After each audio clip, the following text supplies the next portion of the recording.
Kushi, tell him the truth. And this is kuzozora mabreki. Kana life ichayo haina rehearse. Kana kachino uya waita stress. Saka unotoshanda kuti upinde. Sakajanda, sakajanda, sakajanda ka. Hiri ni ngoma ndichakanda kusvika madzitamba. Saka otoshanda, otoshanda, otoshanda ka. Ndiri ni ngoma ndichakanda kusvika madzitamba. Hazvisi easy kunzi tax on the beat. Ngoma zichinaka zichijambwa mumastreet. Kana kuti dzizi dzaspreada sedisease. Zvekunzi munhu wese ngaaiswe vaccine. Ipapo ngoma dzacho dzingedzarira. Zvekuti vanhu vanomhanya kunge vari kunobaiwa. Saka kana iwe zvako zvaita usazokanganawo kutendawo chacha. Sakajanda, sakajanda, sakajanda ka. Hiri ni ngoma ndichakanda kusvika madzitamba. Saka otoshanda, otoshanda, otoshanda ka. Ndiri ni ngoma ndichakanda kusvika madzitamba. It's no easy na real life. Kuti udyewo beka nerice. Neka baby kari nice. Zvinhu zvako zvese zviri right.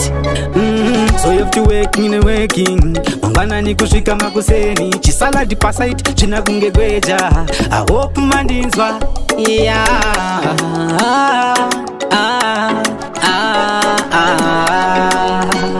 Open praying zvinoita.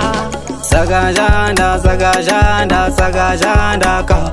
Hiri ni ngoma ndichakanda kusvika madzitamba. Saka otoshanda, otoshanda, otoshanda ka.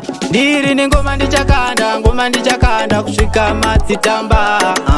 Hazvisi easy kunzi tax on the beat. Ngoma zichinaka zichijambwa mumastreet. Kana kuti dzizi dzaspreada sedisease. Zvekunzi munhu wese ngaaiswe vaccine. Ipapo ngoma dzacho dzingedzarira. Zvekuti vanhu vanomhanya kunge vari kunobaiwa. Saka kana iwe zvako zvaita usazokanganawo kutendawo chacha. Sakajanda, sakajanda, sakajanda ka. Hiri ni ngoma ndichakanda kusvika madzitamba. Saka otoshanda, otoshanda, otoshanda ka. Ndiri ni ngoma ndichakanda kusvika madzitamba. It's no easy na real life.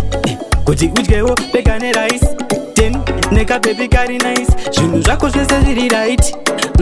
So you have to working. Mangwanani kusvika makuseni. Chisaladi pasite china kunge gweja. I hope mandinzwa. Yeah.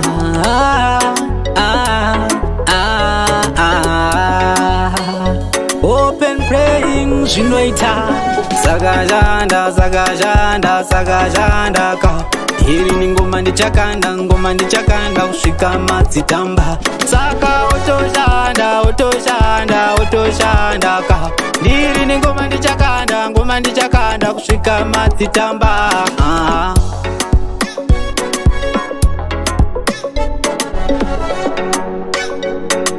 Tax on the beat.